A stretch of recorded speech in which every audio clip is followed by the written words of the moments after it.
The first way to finish your seam is with a French seam. It takes some planning during construction, but is best suited for light to medium weight fabrics. Start by sewing a 5/8 seam with the wrong sides of the fabric together. Then press the seam allowance to one side.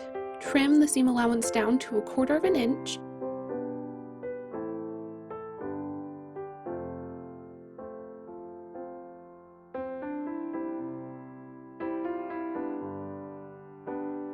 Fold at the seam and press again.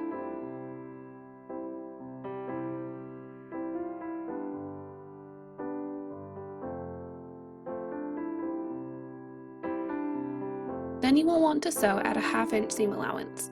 Press the seam open and it's complete.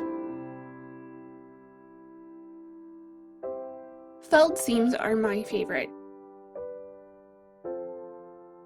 Start with a 5/8 seam allowance, then press to one side. Trim the bottom seam allowance under by 1/4 inch.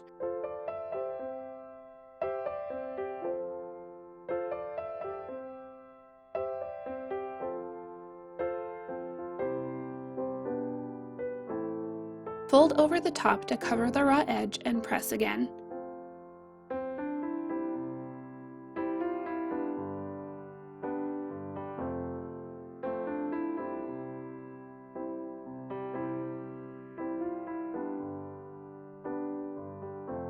Sew the fold down by machine or with a felling stitch.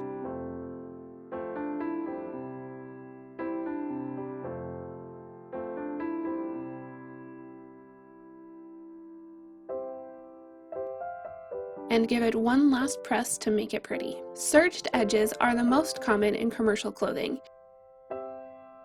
You can serge raw edges before or after garment construction. If you choose to serge after construction, you can finish both edges separately or as one, depending on your preference. Be sure not to catch your project in your stitching, it may end up cut. A zigzagged edge is a great option if you do not have a serger.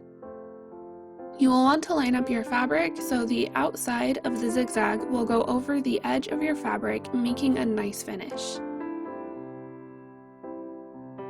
The last way to finish a seam allowance is with bias tape or a bias bound edge. Start by sewing the double fold bias tape on top of the raw edge. Then fold the tape over the raw edge and sew it down again.